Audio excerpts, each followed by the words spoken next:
Hello, my name is Frank Kendall. I'm the 26th Secretary of the Air Force. It takes a strong team.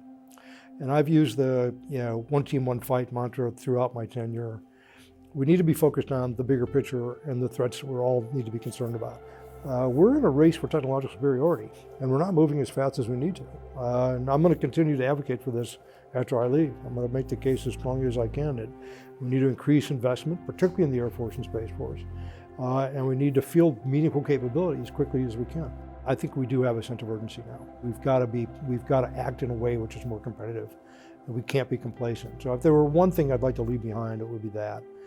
There are a whole host of things we've started on the modernization front. The CCAs, disaggregated space architectures, counter space capabilities, integrated C3 battle management, making agile combat employment more of a reality and an aspiration.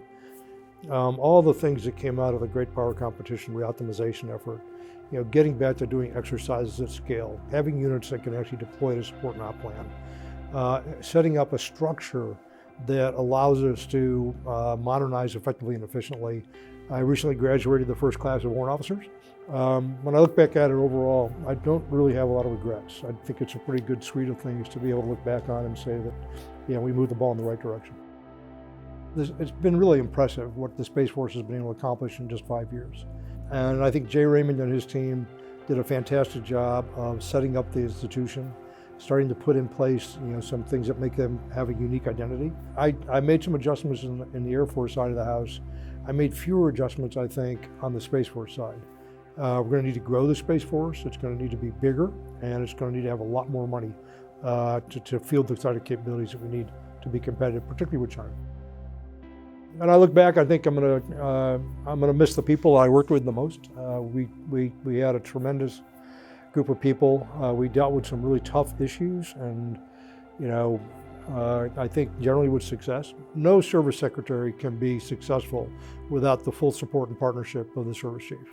I want to give a shout out to General Raymond, General Brown, General Alvin, General Saltzman, all for being fantastic partners. And those relationships and their professionalism have been the keys, I think, to everything I've accomplished. But I also want to mention the enlisted leaders, the Chief Master Sergeants for the Space Force and the Air Force, from Chief Toberman, Chief Bass, to B9 and Chief Flossie.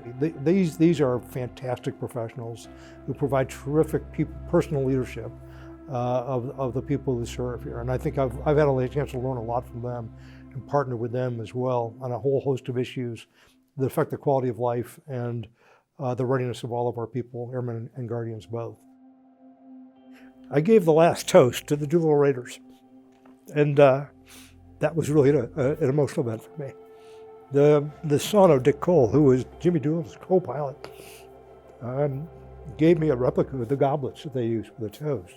The connection between those things, that heroism, that incredible willingness to sacrifice for the nation, and where we are today, I think is really important. And to be part of that, it was really a moving moment for me.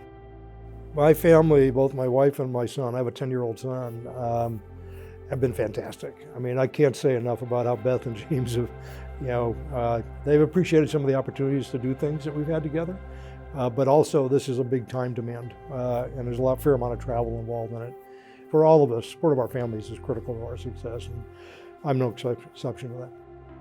I also want to say thank you to all our airmen and guardians and their families. You can't do that enough.